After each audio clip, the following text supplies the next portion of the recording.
Víctor Salmerón. Confesiones de un espíritu del tercer mundo.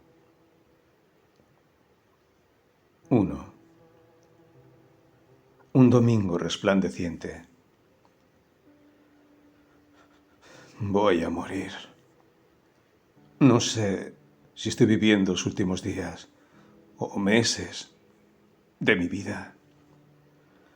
Ante el pronóstico del doctor de no más de 3 meses, mi lección es continuar con mis excesos. El sistema de hábitos que ha guiado mi vida hasta hoy se mantendrá inalterado. No modificaría mi patrón de comportamiento por nada del mundo. No tengo miedo. ¿Qué va? A estas alturas de mi vida, sería extraño e indecente que un hombre de mi naturaleza, acostumbrado a convivir con lo macabro y lo siniestro, le temiera a la muerte. Nunca. Por mucho tiempo he transitado de manera irrespetuosa y arrogante por sus avenidas y alamedas. Me es familiar. Lo familiar no asusta. Por eso hacemos ciencia y filosofía. Son los modos supremos de familiarizarnos con la naturaleza. Un mundo mal conocido, en tanto es familiar, es mejor que uno desconocido. Quiero dejar bastante claro lo siguiente. No busco suscitar compasión o simpatía entre mis lectores con este relato. Jamás. Los compasivos suelen ser las almas más ponzoñosas. ¿Qué cara nos resulta su lástima? Solo siendo desgraciados, somos gratos a sus ojos. Son almas necrófagas. Es en la materia orgánica en descomposición donde las moscas de la carne prefieren depositar sus huevos. Como son espíritus malolientes, necesitan vaciar sobre su carne y su ropa, sus perfumes y colonias. Señores compasivos, no se engañen. Ninguna fragancia colonia logra perfumar el espíritu. Además, son individuos pequeños. Solo sintiendo lástima por sus semejantes, pueden sentirse grandes. Mi verdadero propósito consiste en contarles, y al mismo tiempo contarme a mí mismo, sobre mi vida en sus facetas diurnas como nocturnas. La realidad es así, a veces bonita y otras fea. Por eso les contaré sobre el día en que verdaderamente morí y cómo marcó de manera irrevocable hasta el día de hoy el rumbo de mi existencia. Comencemos. Aquella mañana, diáfana y soleada, me sorprendió en la cama. Al abrir los ojos, los clavé en el techo de tejas rojas mientras escuchaba el chirrido matutino de los pájaros. Como era costumbre en todos los amaneceres, el aroma del estiércol de vaca quemado, utilizado para repeler zancudos y mosquitos, impregnaba toda la habitación. Cada noche, como parte de un ritual, mi inconfundible padre encendía con la ayuda del candil el estiércol del ganado en una cacerola vieja. Colocaba cuidadosamente la cacerola en el centro de la casa, entre las 2 hamacas de hilos donde él y mamá dormían, para que así el humo se esparciera por todo el interior de la vivienda. El humo resultante, como mosquitero invisible, nos proporcionaba un sueño tranquilo, ya que sin él éramos presa fácil del feroz ataque de los zancudos y mosquitos. Lo recuerdo bien. Levantarse tarde en el campo era algo vergonzoso. Mi padre nos enseñó que dormir más allá de las 5 de la mañana era algo indecente y un pecado capital para un montano. Pontificaba que un hombre verdadero debería estar despierto antes de las 5. Manuel Montano madruga, por eso Dios le ayuda, acostumbraba a decir. Nos inculcó que la vagancia era un pecado imperdonable. Buena noticia. Era domingo. Yo amaba ese día de la semana porque era precisamente nuestro único día de descanso. No exagero. De lunes a sábado trabajábamos como esclavos. Nos íbamos en lo oscuro antes del amanecer y regresábamos después del anochecer. ¡Qué jornadas tan intensas! Fuera estaba tan claro y resplandeciente que la luz se metía a borbotones por cualquier resquicio de la apartada y solitaria vivienda. El fulgor zarista era incontenible. Cualquier débil penumbra que aún pudiera persistir en algún rincón de la choza se hallaba débil y timorata. La noche se había marchado ya, y en consecuencia volví a ver nuestra realidad tal como era y sin ambajes. Por las mustias ventanas, fabricadas con rajas de bambú talladas a machete, se metía la luz a raudales. Ahora podía ver nuevamente el crucifijo decrépito y la polvorienta imagen de la Divina Misericordia que adornaban la pared principal. Justo debajo del crucifijo pendía el pequeño facsímil de San Francisco del Arbolito, con el brazo derecho roto. Estos símbolos religiosos me recordaban al cura de la parroquia. René creo que se llamaba, o se llama, ese mandilón. Cuando fuimos a su iglesia a bendecir estos sacramentales, nos dijo: si veneran estas imágenes y sirven de todo corazón a Cristo y son obedientes a su Santa Madre Iglesia, recibirán toda clase de gracias. Allí no miraba más desgracias que gracias. Estaba más que seguro que la casa cural se parecía muy poco a la nuestra y mucho a la de Dios. Para esa época dormía junto a mi hermano en una cama de madera y usábamos como colchón un petate que era, sin duda alguna, el más gélido del mundo. Mientras observaba el espectáculo del amanecer desde dentro de la morada, él seguía profundamente dormido, boca arriba. Desde mi posición podía observar cómo sus fosas nasales se expandían y se estrechaban y escuchar el ruido senil de su respiración. A pesar del bullicio de los pájaros, los berridos de las vacas de Bernardo y el trajín de mi madre en la cocina preparando el desayuno, un silencio singular reinaba en nuestra sala. Nuestro modesto rancho estaba ubicado en la parte más alta de un cerro tan espeso como el cabello de un moreno. Desde la base hasta la cima se desplegaba una variada sinfonía de vegetación. Hierbas que susurraban al viento, árboles de distintas clases alzándose como guardianes del monte y bejucos tejiendo un intrincado tapiz verde. Allí, la naturaleza se manifestaba en toda su exuberancia, convirtiendo aquella colina compleja en un manto vivo de colores y texturas. El rancho de adobe consistía básicamente en una sala espaciosa y 2 corredores. Desde la distancia, la austera construcción parecía erguirse como una cabeza decrépita. Sus paredes de adobe tenían el color de un huevo huero de gallina.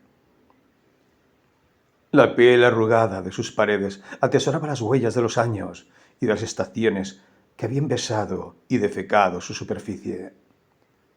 El techo tenía el aspecto y el tono del cabello de un irlandés. Aquel sombrero de tejas rojas y láminas oxidadas en los corredores lo encontraba hermoso.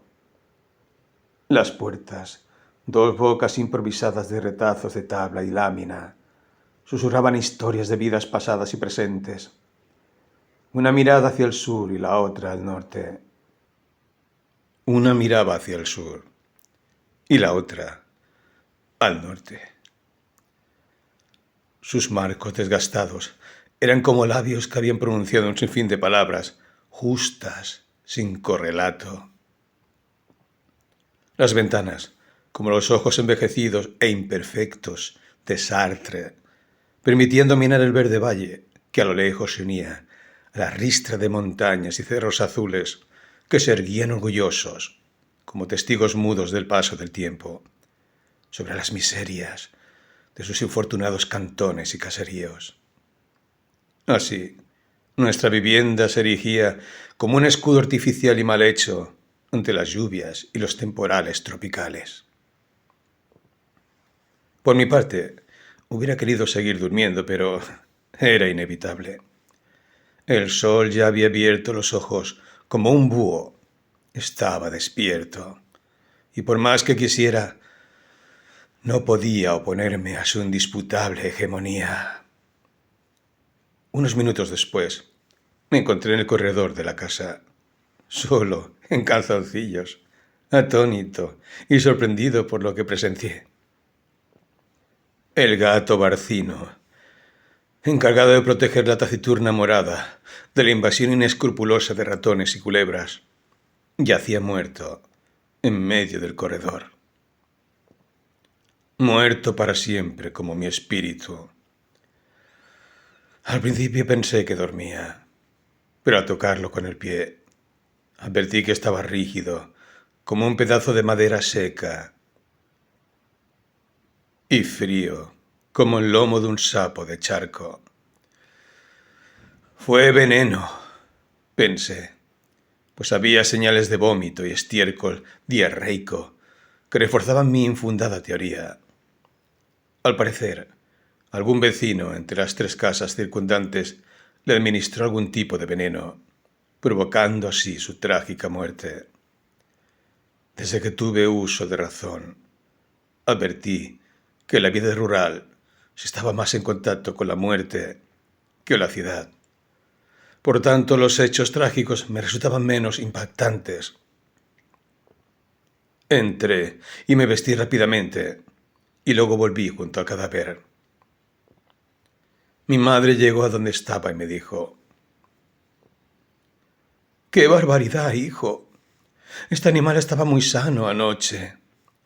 ¿No recuerdas que te dije que le dieras suero del que saqué de la leche cuajada? Sí, lo recuerdo.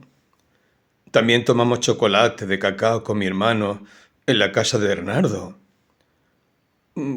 Como no nos acompañaron, nos dieron una jarra llena de chocolate para que les diéramos a ustedes también. Le dimos al gato, también en el recipiente de jícaro. Estaba feliz. Quería más, pero faltaban ustedes. ¿No le habrá hecho daño eso? No lo creo. A este gato desde siempre le hemos dado de todo, lo que nosotros comemos, y nunca le vimos enfermo o triste. Hoy pienso que mamá tenía razón.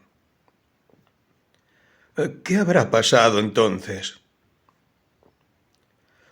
Pienso que alguien le dio veneno. ¿Tienes a alguien en mente, mamá? Sospecho de Alfonso, pues eres el más desconsiderado con los animales que yo conozco. ¿Recuerdas la vez que fue a colgar de un árbol de gíote, como a las 12 del mediodía, a su pobre perra, junto con sus 8 cachorros porque le estaban comiendo los huevos de los nidos de las gallinas? Sí, lo recuerdo. Fue algo traumático para mí. ¿Será que nuestro gato Barcino le habrá ido a hacer alguna travesura a su casa? En todo caso, no importa. Vayan a enterrar a ese animal antes de que se descomponga. Voy a despertar a Marvincito para que te ayude. Si fue él, es un viejo hijo de la gran puta. Hijo, no vuelvas a hablar así. Si no, le voy a decir a tu papá sobre tu rebelde comportamiento. Recuerda que nosotros somos gente cristiana. Además, no estamos seguros de las cosas. Mejor presta atención. Ni se te vaya a ocurrir a preguntarle algo a ese hombre. Aquí, en esta zona, ha matado a más de 5. Y en otros lados no se sabe. Tiene una pistola calibre 38 y un machete bien afilado. Ni Dios quiera, hijo, ir a torear a ese hombre sanguinario. Así que deja eso ya. Vale más vivir pobremente que estar 2 metros bajo tierra. Yo no le respondí, pues sabía que era verdad lo que me decía. Cuando mi hermano despertó, tomé la barra de excavación y él la pala, y nos dirigimos al solar. Aquel instrumento de metal, duro y pesado, que se hundía en mi hombro izquierdo como en una cama de agua, me fastidió los 10 minutos que duró el recorrido. Así que, cuando llegamos al sitio donde cavaríamos la fosa mortuoria, estaba completamente extenuado. A pesar de eso, hicimos bien nuestro trabajo. Con gran esfuerzo, busqué 3 grandes piedras y las puse encima de la tumba del animal. Y le dije a mi hermano: acuérdate que aquí enterramos el gato Barcino. Ah, sí, patudo. Yo me recuerdo más que vos. Lo agarré fuertemente de la oreja y mientras se la torcía, sin mayor brusquedad, le dije: ¿cómo me llamo yo? Rafael, suéltame, por favor. A mi papá le voy a decir cuando llegue de la misa lo que me estás haciendo. Vas a ver. Adelante. Dile lo que quieras, pero yo le contaré que fuiste tú, el que se cagó en la pila de Justina. Acuérdate bien que ella nunca supo quién lo hizo. Julio y vos hicieron esa picardía. Ya se te olvidó, sinvergüenza. Está bien, no le diré nada, pero tú tampoco. Pídeme perdón y te suelto. Perdón, Rafael. Eres el hermano mayor. Lo liberé y salió corriendo como una liebre y me gritó cuando ya se había alejado lo suficiente: ¡Patudo! Salí corriendo tras él, como loco, pero no lo alcancé. Cuando llegué a casa, estaba a la par de la falda de mamá. ¿Es verdad que le quieres pegar a tu hermano? Ustedes solo viven como perros y gatos. Recuerdo que mi papá me decía que entre hermanos no se pelea. Y cuando lo hacíamos, nos castigaba duramente. Y después nos obligaba a abrazarnos y a besarnos las mejillas, nos gustara o no. A veces nos untaba la espalda con sal y nos hacía lamerla entre nosotros mismos hasta que el lomo quedara limpio. Él empezó. Tuve miedo de que mi mamá me fuera a castigar con la correa. Así que no entré y me quedé en el patio. Desde allí pude observar lo hermosa que era, a pesar de las condiciones socioeconómicas en las que nos encontrábamos. La condición de clase y el origen de clase no es lo mismo. Mi madre tenía una estatura media y una tez trigueña. Su rostro, redondo y hermoso, como una luna llena, exhibía una piel tersa y libre de impurezas. Aunque su alegría desbordara, sus ojos siempre mantenían una tristeza particular. No era una melancolía patológica, sino una que envolvía a quien se perdía en esa mirada. De papá heredé el tono de piel, mientras que de mamá la alegre tristeza que habitaba en sus pudientes ojos. En lo estético, la estructura de adobe no andaba bien.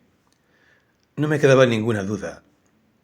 Por dentro, así como por fuera, necesitaba un enfoscado. El deterioro era evidente. Es posible que los que nos visitaban no nos dijeran nada por respeto, pero la morada cada vez se volvía más indigna y suciamente ordinaria. Desde que yo tengo uso de razón, nunca le han dado una manita de mortero de cal a estas tristes y solitarias paredes. En esa época no disponíamos de servicio de energía eléctrica y nos iluminábamos con candiles de gas. Tampoco teníamos acceso a agua potable o saneada. Eso nos obligó a cavar, en el patio de la casa, un pozo de más de 20 metros de hondo en busca de agua. Apenas habíamos alcanzado alrededor de 6 metros y algo, cuando un día, por accidente, mi hermano estuvo a punto de perder la vida al caer en el pozo. Era una tarde preciosa, como una perla en una vitrina.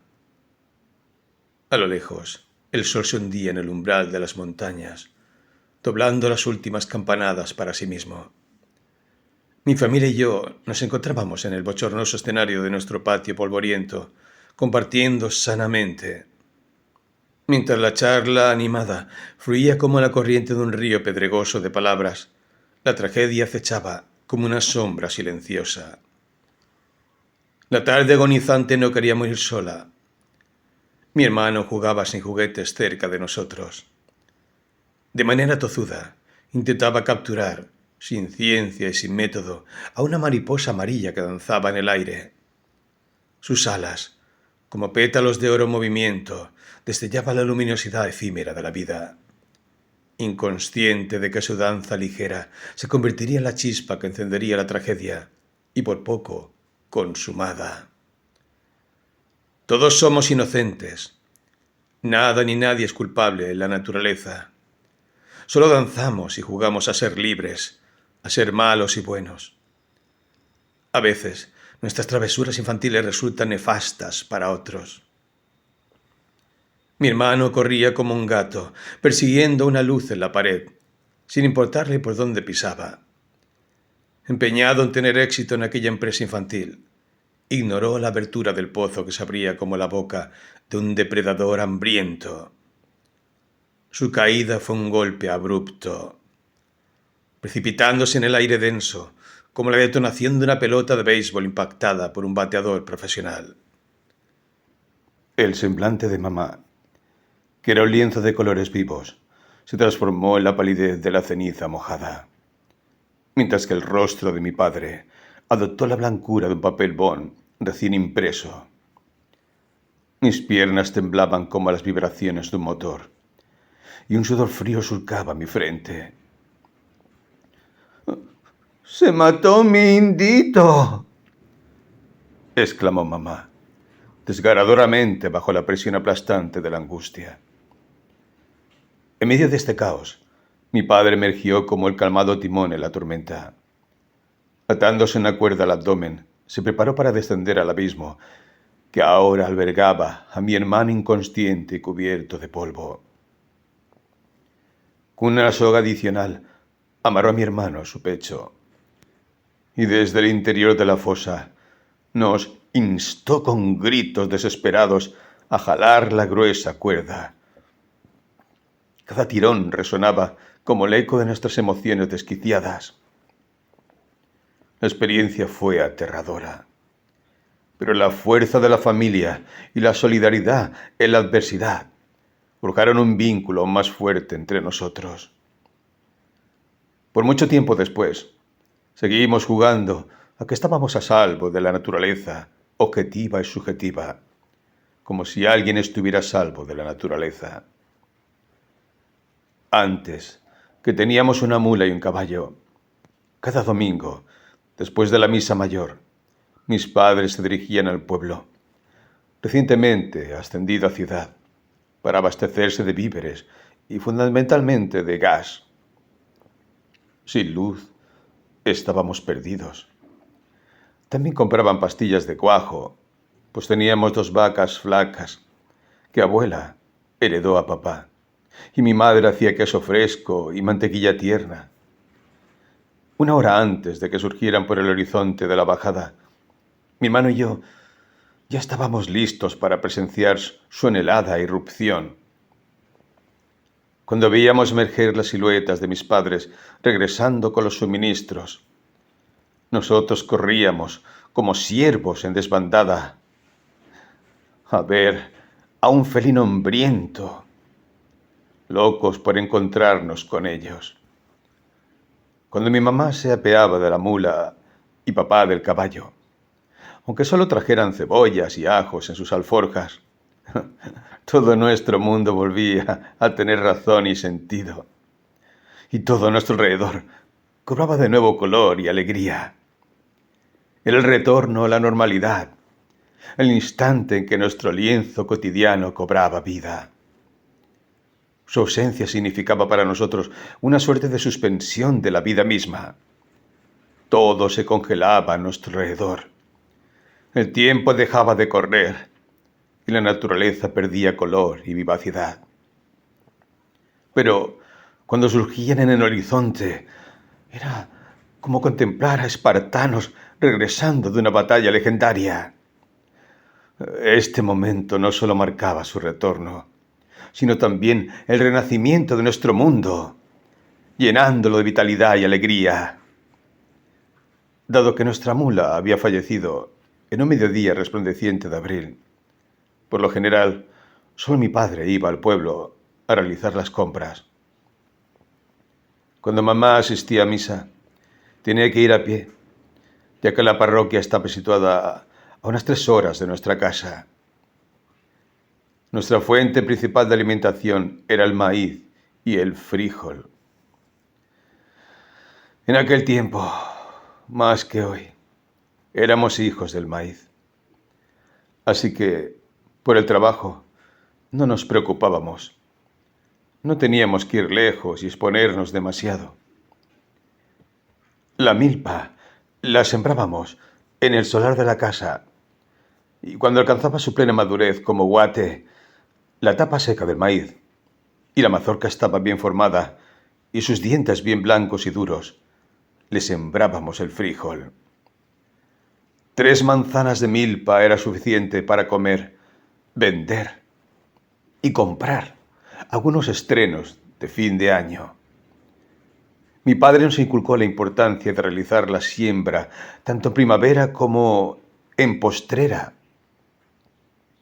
La milpa de la primera se sembraba entre mayo y junio, mientras que la de postrera se llevaba a cabo a fines de agosto.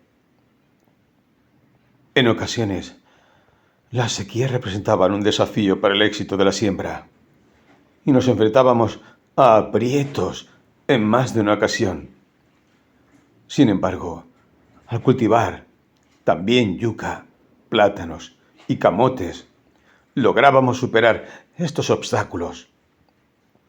Además, contábamos con árboles frutales como mango, guayaba, cerezo, naranjos, limas, cocos, almendras y muchos otros. En nuestro terreno también cultivábamos plantas comestibles en el monte, como dientes de león, ortigas y trébol, que añadían variedad y nutrientes a nuestra dieta. Aunque la situación era difícil, aprendimos que la lucha constante era la única salida. ¿Salida? Ninguno de nosotros iba a la escuela. Yo deserté de la institución en 4º grado. La institución educativa nos quedaba como 3 horas de la casa. La distancia no fue la causa del abandono del recinto escolar. Eso no constituía objeción alguna para mí. Estaba acostumbrado a caminar grandes distancias con mi padre. En ocasiones, caminábamos desde las 5 de la mañana hasta las 2 de la tarde. En parte por necesidad y además por el puro placer de ir a pescar. Íbamos a ríos que estaban muy lejos de nuestra vivienda. Si hoy amo la pesca más que cualquier otro pasatiempo, es porque papá me lo inculcó. Él amaba esa actividad. En mi último día de clases, todos los niños se burlaron cruelmente de mí, porque era el único que llevaba caites. Hasta los descalzos, estos últimos, quizás por envidia. Comprar un par de zapatos de cuero en ese tiempo era muy difícil. Solo aquellos con familiares que les enviaban remesas desde Estados Unidos podían darse ese lujo. Se había formado un grupo de estudiantes que no se mezclaba con los descalzos como yo, y siempre supe que eran unos malditos imbéciles. En todas las escuelas, los estudiantes populares son los más estúpidos. De eso no me queda duda. Los grenchos nos llamaban. Antes se burlaban de mí porque iba descalzo, pero no era tan exagerado. Era soportable. Pensé que si llevaba caites, no se burlarían de mí, pero no fue así. Para esa época la mayoría llevaba calzado de cuero o de goma. Yo tenía de goma, pero estaban demasiado rotos y sucios para usarlos en la escuela. Ese día me quedó tatuado de manera indeleble en mi espíritu. Abandoné el salón de clases llorando. Cuando llegué a casa, le relaté a mi madre lo ocurrido. Ella me abrazó y al verme tan desconsolado y bañado en lágrimas me dijo: «Hijo, no te preocupes. Nadie vive de las letras. Esas cosas no se comen. Nosotros vivimos de nuestro trabajo». Mientras acariciaba mi pelo con la mano derecha y me abrazaba con la izquierda, agregó: «Así que despídete de la escuela y dedícate felizmente al trabajo. Con que aprendas a firmar es más que suficiente. Yo sé escribir mi nombre y sé poner la firma, ¿sabes? Eso es lo importante». En ese momento pasé a engordar la tremenda estadística de la deserción escolar. Para ese entonces era un niño, pero trabajaba como un adulto. Nos íbamos a la misma hora con mi padre. Trabajábamos como burros, pero eso no era una objeción para mi alegría. Sabía que cuando llegara a casa habría comida en la mesa. Jugaríamos a las cartas, compartiríamos momentos con mis padres y visitaríamos a nuestro vecino Bernardo. Él era muy divertido y nos contaba muchas historias de cuando fue soldado. Su mujer hacía un chocolate muy sabroso. Mi padre aprendía a cortar el cabello con tijeras y era muy bueno en ello, siguiendo una tradición familiar. Me dijo en una ocasión: «Cuando yo no esté, hijo, tú serás mi sucesor. Eres el único que ve interesado en esto». Aprendí de manera rupestre y rudimentaria, pero con la práctica perfeccionó su técnica y era capaz de realizar varios y bellos cortes de cabello sin dejar ningún tijeretazo. Papá tenía una estatura de aproximadamente unos 62 metros. No era delgado, más bien superaba la complexión normal, con una constitución fornida y un vientre pronunciado y redondo, semejante al de una mujer con 3 o 4 meses de embarazo. Su tez era extraordinariamente blanca y en medio de su rostro resaltaba su nariz prominente, de un tono rojo, como la de un mandril. Sus ojos eran de un amarillo hermoso, tan cautivadores como un amanecer o un atardecer en la playa. Aunque hubiera deseado tener el color de sus ojos, los míos eran cafés, pintando casi a negros. Además, demostraba un apetito generoso. Con apenas unos pocos de frijoles, era capaz de devorar más de 7 tortitas. Ese domingo, mi padre partió antes del amanecer hacia el pueblo.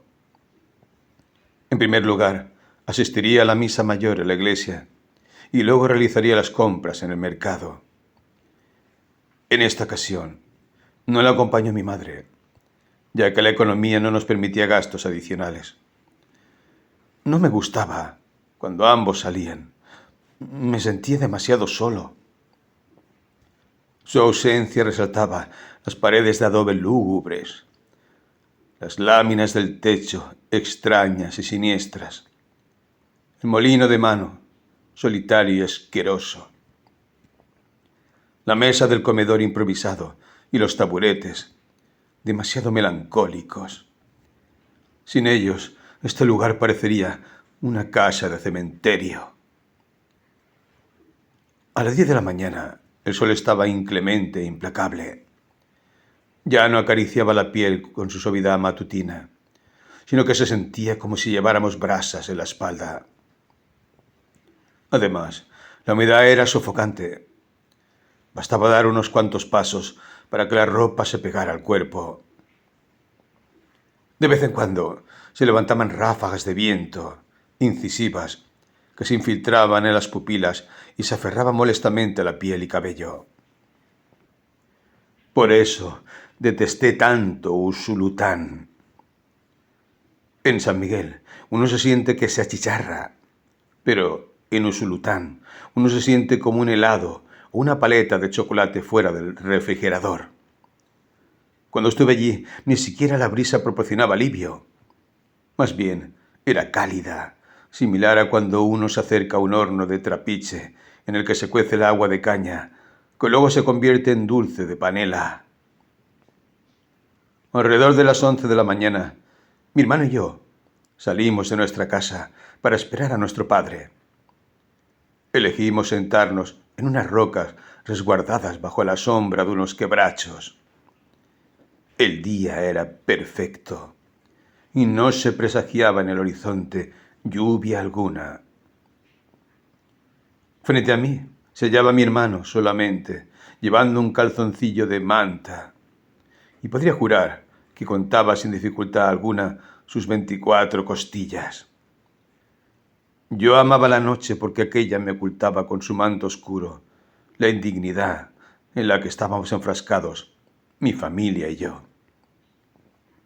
Claro, en ese tiempo no podía dimensionar el problema tal como hoy lo hago.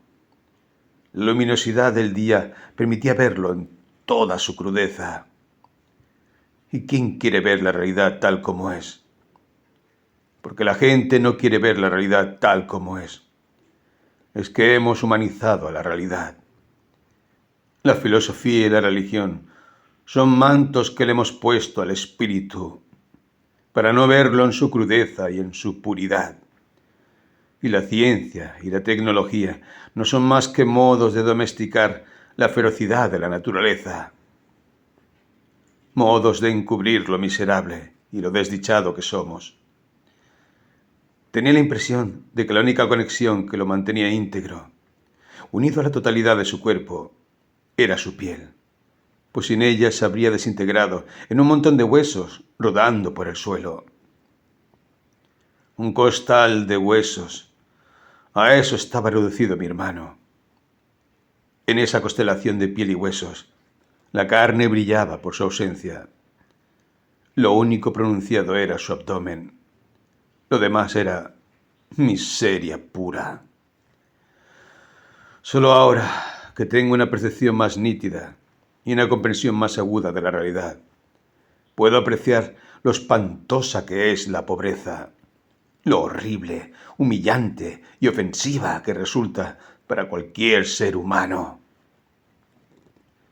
¿Cómo podría mi padre haber buscado empleo en las haciendas cuando los patrones apenas proporcionaban a sus trabajadores tortillas y frijoles en los cuales era común hallar cucarachas u otros insectos? Uno de sus compañeros, nos contaba papá, ante el hambre extrema, tomaba cucarachas de la sopa de frijoles, succionaba el líquido y luego las devoraba con avidez.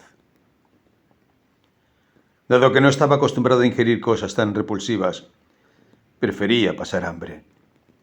Incluso nuestros perros, en casa, se alimentaban mejor que los trabajadores en las plantaciones de café. Mi padre aceptó trabajar en Santa Ana durante 2 meses y estuvo al borde de la muerte. Una disentería que se prolongó por más de 3 semanas casi lo arrebata del mundo de los vivos. Si no fuera por una joven, hija del patrón de la hacienda, que le proporcionó pastillas y medicamentos a escondidas para la voraz infección intestinal. Quizá no lo habríamos vuelto a ver. A su regreso a casa, su rostro no reflejaba la vitalidad y jovialidad con la que le vimos partir una tarde, entre sollozos y lágrimas, junto con Arnulfo, un hermano de la iglesia.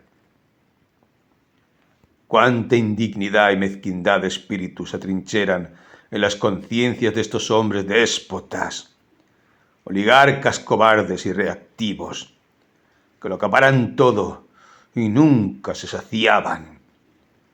Su voracidad parecía insaciable. Deseaban devorarnos vivos. Nuestra lenta muerte era la causa directa de su acelerada riqueza.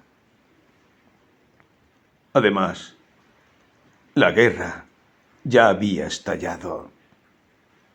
2 años atrás, el ejército revolucionario del pueblo se había trincherado en las montañas de Morazán y en varias otras zonas estratégicas del país. Oh, heroica ciudad de Morazán, que nunca te rendiste a pesar de la feroz tormenta que te azotaba. Ni las bombas de 500 libras, ni los cobardes helicópteros artillados lograron doblegarte. Hombres y mujeres valientes, aunque el gobierno de la República desataba un furioso embate con persecuciones masivas, resistieron valientemente. Si no fuera por ellos, quizá no estaría compartiendo esta narración. Nuestra suerte estaba sellada. La miseria en el presente, la indignidad en el futuro y un dolor infinito hasta nuestra muerte. Vivir o morir en esas condiciones era indiferente. Quizá preferíamos perecer luchando en las montañas de Morazán que sobrevivir de manera tan denigrante e inhumana. Pero mi padre carecía del espíritu aventurero de los hombres y mujeres de Lislique que se habían unido a la lucha revolucionaria. En numerosas ocasiones, el ejército pasaba preguntando por los guerrilleros, y también los guerrilleros se detenían en nuestra casa para preguntar por el ejército. Sin embargo, nunca nos inclinábamos hacia ningún bando, aunque sabíamos cuál nos representaba más. Colaborábamos con ambos. A veces les proporcionábamos tortillas y a cambio ellos nos dejaban ricas sardinas y alimentos enlatados para luego retirarse. Una vez llegó el comandante Urrutia, quien era de Lislique y muy conocido por todo el departamento de la Unión por su valentía y determinación en el campo de batalla, como por su solidaridad con los menos afortunados, con sus camaradas. Mi hermano huesudo se echó a llorar desconsoladamente. Los vio demasiado fieros. Tuvo miedo. Aquellos hombres no parecían humanos. Estaban tan flacos y pálidos que parecía que habían salido de la tumba. El comandante le dijo que no llorara y le dio una barra de chocolate. Nunca podré olvidar a mi hermano devorando aquel chocolate entre lágrimas y mocos, mientras suspiraba resentidamente. Además, le regaló un capirucho muy bonito. ¿Qué culpa tenías tú de haber nacido en la patria tan miserable y desventurada? De haber nacido en un aquí y en una ahora condenados no a 100, sino a 1000 años de soledad. Solo Dios, porque solo Él conoce el interior y exterior de los hombres y mujeres, sabe el dolor que me produce hoy recordar la expresión de mi hermano en aquel momento. El sol arreciaba con intensidad y él, con apenas 5 años, aguardaba a mi lado como un anciano. En ese tiempo yo me aproximaba peligrosamente a los 15. Todo en él emanaba tristeza. Lo único vibrante, lo único que parecía resplandecer con vida, eran sus grandes ojos oblicuos y almendrados. tan vivaces, alegres y colmados de esperanza, que juraría que ni el hombre ni la familia más afortunada de la tierra podrían poseerlos. ¿De dónde surgía esa alegría tan profunda? ¿Qué fuerzas anidaban y animaban los sistemas y aparatos de su cuerpo? Fuerzas activas, ciertamente. ¿Cómo era posible que, siendo de una naturaleza tan reducida a su mínima expresión, pudiera reflejar una mirada tan voluptuosa? Así era mi hermano, flaco como un galgo, pero dichoso como un heliogábalo. ¿A qué horas vendrá papá, patudo? Preguntó mi hermano. ¿Quieres que te recete un coscorrón, Marvin? No, por favor. Entonces cállate y no hagas bulla. Marvin, casi siempre era jodón, pero yo conocía su corazón. Era de una nobleza infinita. A las 11 vimos surgir a mi padre, en su caballo, ascendiendo la empinada cuesta. De lejos parecía ser un solo cuerpo con el rocín. La vereda era una suerte de ranura esculpida arbitrariamente en las faldas del cerro. Se le notaba más feliz de lo habitual. El caballo estaba completamente empapado en sudor. Entre las ingles y los testículos del animal se había formado una espesa espuma blanca, similar a la espuma fluvial que se mira a las orillas de los ríos y mares. Mi padre me dijo: ayuda a montar a tu hermano a la grupa. La parte trasera de la silla de montar. Sentí celos. Cuando era más chico, yo era el que montaba la grupa. Una vez arriba se aferró a su abdomen y se fueron. Era chistoso verlo allí. Parecía un monito aferrado, como la garrapata a la piel de la vaca, a las caderas de papá. Dado que iban a caballo, rápidamente me superaron. Mi padre detuvo el caballo con la ayuda de las riendas y me gritó: «Rafael, compré algo que te va a encantar. Es un estuche de rasurar. Dentro viene una maquinilla de afitar con su distintivo mango metálico y un frasco de crema espumosa con aroma a sándalo y una brocha de cerdas naturales para aplicar la crema. Me será de gran utilidad. Lo usaré para cuando les corte el cabello. Apúrate para que lo veas». Sí, ya voy. Ten cuidado, no corras mucho y te vayas a golpear. No se preocupe, papá, voy con cuidado. ¿Me compró la espumilla que le encargué ayer? Claro, hijo, aquí la llevo en la mochila. La puse encima de las cosas pesadas, pues es muy frágil, ya sabes. Gracias. De nada. También le compré unos alborotos a tu hermano. Pobre criatura. Está tan tostado este cipote patas secas que estoy pensando en ir a donde don Leandro Jiménez para que me recomiende algún remedio y se recupere. Sí, hoy me fijé en eso. Es fácil contarle las costillas. Lo sé, hijo. Ninguno de ustedes ha sido tan flaco como este indio viejo a quien tanto quiero. Pero no es porque no coma. Este niño es lindo para comer. Así como lo miras, come como un hombre. Sí, lo sé. ¿Come más que yo? Sí, hombre, ni lo dudes. Hasta Lucía, tu prima, come más que tú. Eres bastante remilgado para comer. Desde que eras niño luché contigo para que comieras y no te murieras de desnutrición. En casa, mi madre, Hilda, estaba preparando el almuerzo. Desde el corredor se sentía el olor de los frijoles triturados con la piedra de moler maíz, los huevos rancheros y el arroz blanco con sal y sin aceite. Ya adentro, mi padre sacó rápidamente de la mochila los encargos que había comprado con una rapidez inusual. «Vieja, Vieja las veredas. Escúchame, te traje todo lo que me encargaste. Solamente los cubitos en polvo no los pude hallar. Será hasta la otra semana. Está bien, Palomito, dijo mi madre, mientras seguía preparando el almuerzo. Me dio mi espumilla.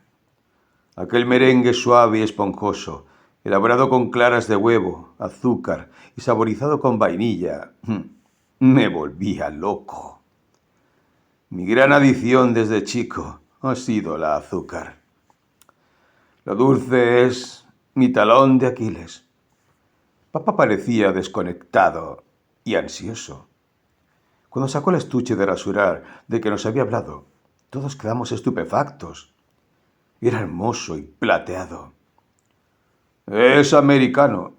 Se lo compré a un hombre que viene cada año al pueblo y trae cosas de los Estados Unidos. No nos dijo cuánto había costado. Mi hermano y yo nos aproximamos con curiosidad, deseosos de que nuestro padre nos prestara el estuche. En ese tiempo, cualquier cosa, por humilde que fuera, nos despertaba curiosidad y asombro. Papá se sentó en el suelo con los pies encogidos, y yo intentaba acercarme para apreciarlo más de cerca. Quería jugar con la pequeña cajita. Todo niño quiere jugar, incluso aquel de la naturaleza más hosca. Por eso, siempre en mi niñez tenía sed de jugar con cualquier cosa. Incluso con las sandalias viejas que encontraba en la basura, las transformaba, con la ayuda del machete, en perfectos muñecos. Mi madre se asustó el día que descubrió el santuario de juguetes hechos de pedazos de calzado desgastados que tenía escondidos detrás de unas rocas enormes aledañas a la casa. Eran alrededor de 100 figuras. Como nunca había recibido un juguete real, me los tuve que tallar yo mismo. Un día, mi padre me engañó al decirme que me regalaría un juguete. Pero en realidad, de manera alegórica, se refería a una kuma que me dio para que lo acompañara a trabajar en la preparación de la milpa. Me sentí defraudado. Como mi hermano quería estar más cerca de mi padre que yo, me mordió la mano derecha. En respuesta, solté un fuerte grito y, sin pensar, le propiné una fuerte palmada en la cabeza. Su llanto desconsolado batió la armonía que reinaba en ese instante y me partió el corazón. Mi padre, fastidiado, me gritó: «Vete inmediatamente de aquí. Cuando termine con esto tendremos una seria conversación». Con tristeza me dirigí a mi cama, ubicada en el costado derecho de la sala, mientras ellos permanecían en el costado izquierdo. Consciente de que me castigarían, observé cómo mi padre se levantó y fue a la cocina para preguntar a mi mamá si había maicillo y arena. Conocía la rutina. Me haría arrodillar en maicillo y arena para después propinarme unos cuantos mecatazos. Al ver que tomó el mecate, que siempre colgaba en la pared, salí corriendo precipitadamente, temiendo el castigo que se avecinaba. Mi padre me persiguió, pero logré escapar corriendo a grandes zancadas. Avancé hacia los quebrachos, doblé a la izquierda y me oculté entre unas plantas de chupa chupa junto a unas rocas enormes. El temor me invadió. Ya me recordaba haber visto víboras en esos suelos. Mi corazón latía con fuerza y escuché a mi padre decir: «Pero tiene que aparecer en la noche ese cipote payulo. De esta no se salva este sinvergüenza». El sol implacable se movía a paso de tortuga en el cielo azul y despejado. Era más de las 2 de la tarde. Afortunadamente, yo estaba resguardado en la sombra de los árboles. Mientras me ocultaba, percibí el estruendo de un grupo de hombres.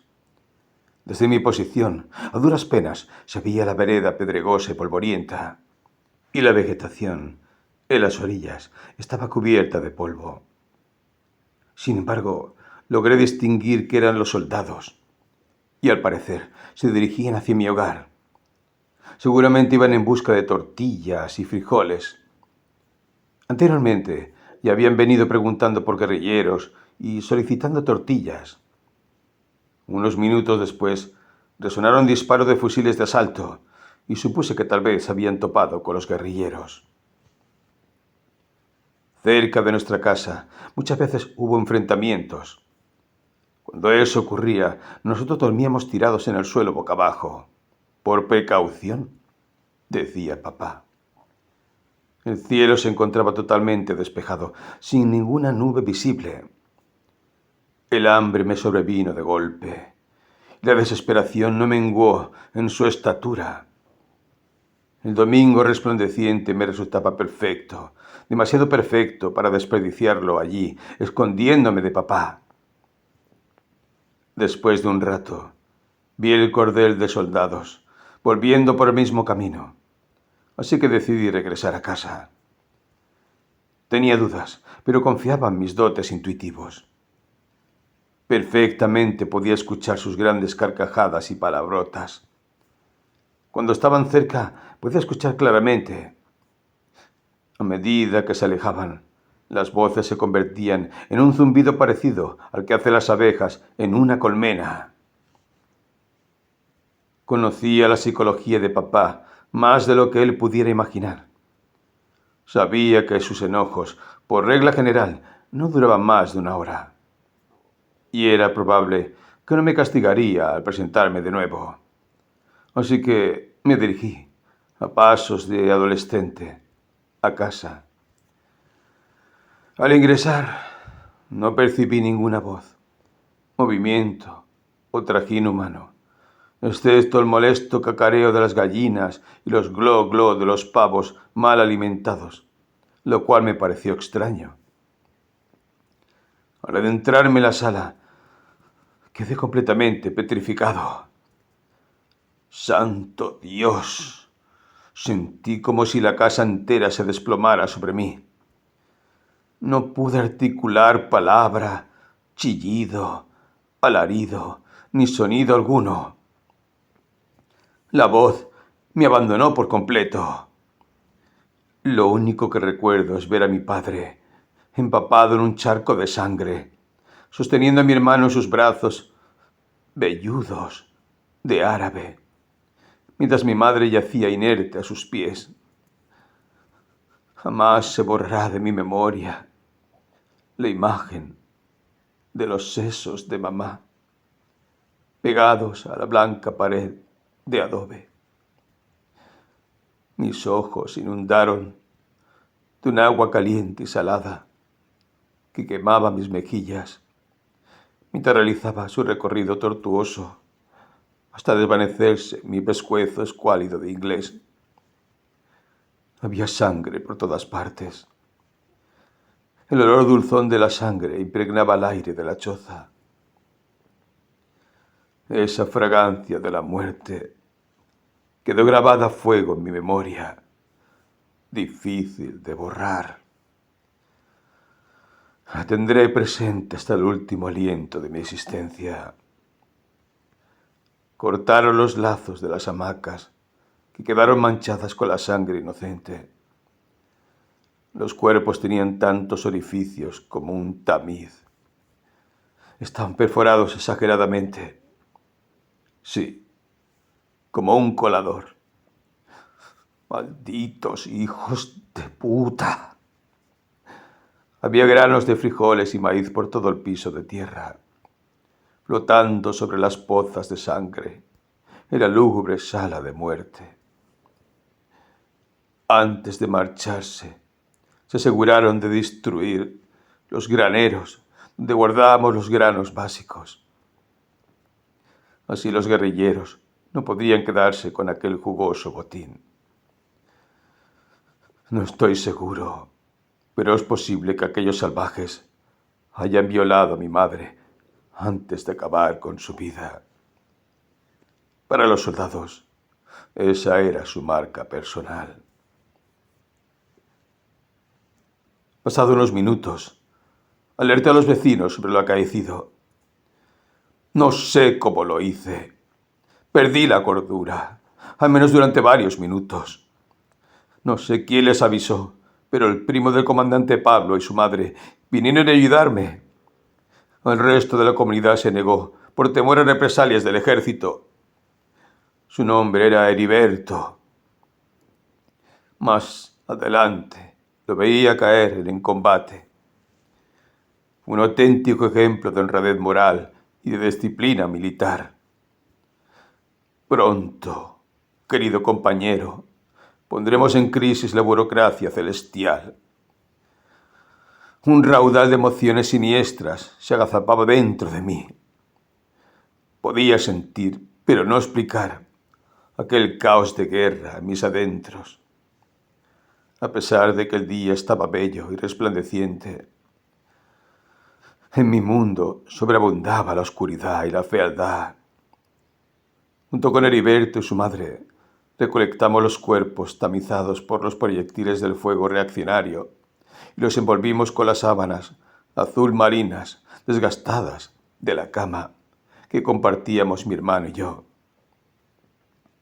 Cuando la dura y penosa tarea de envolver los cuerpos y limpiar parcialmente el suelo y las paredes salpicadas por la sangre hubo concluido, parecíamos carniceros después de un agitado día de trabajo.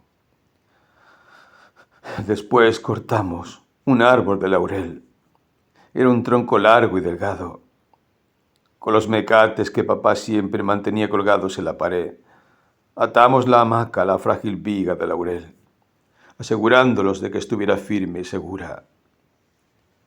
La galga viga, sostenida por Heriberto y yo en cada extremo, facilitó un traslado cuidadoso y sin contratiempos. Cada paso que dábamos magnificaba la cruda realidad de la tragedia. En 2 viajes llevamos primero a mamá y después los cuerpos de papá y mi hermano, juntos al solar donde había enterrado al gato por la mañana. Debo aclarar que no hicimos velorio. De todos modos, nadie habría asistido. Los vecinos estaban cagados en sus casas y pavorosos ante un posible bombardeo. Temían represalias si asistían al sepelio de un comunista. Aunque esto era una patraña. Mi padre nunca se puso a favor de ningún bando. La buena voluntad tal vez haya sido su ruina. ¿Y no será la buena voluntad cobardía sublimada? La familia de mi padre residía en la libertad. La de mi madre en San Salvador, mientras nosotros vivíamos en el cantón Higueras, ubicado en el municipio de Lislique, del departamento de la Unión. Así que yo, con apenas 14 años, ¿qué podía hacer? Con la última palada de tierra que arrojé sobre la tumba de mi madre, sentí que me desvanecía. La oscuridad se había apoderado completamente de mi alma. Ese día, junto con ellos, se hundió también mi vida entera. La ilusión de mi mundo se sumió en la oscuridad junto con ellos. En adelante, ningún sol, ni el más brillante y fulgurante, podría iluminar la oscuridad que anidaba en mi alma. Según supe después, nuestro vecino Bernardo, quien odiaba de manera febril a la guerrilla, había acusado falsamente a mi padre ante los soldados. Les dijo que colaborábamos con la guerrilla.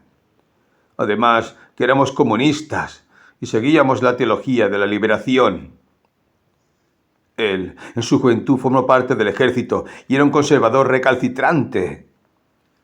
Todo aquello me parecía surreal, y no podía entender cómo un hombre que se comportaba amablemente con nosotros y con mi padre pudiera llevar a cabo una acción tan vil y cobarde. Esto no se quedará así, me dijo Heriberto, el primo del comandante Pablo Urrutia. Aún hoy, después de tantos años, no puedo comprender ni digerir el porqué de su traición. Maldije el momento en que me corrí del castigo. El terror a la muerte no se comparaba en nada con el de tener que vivir sin ellos.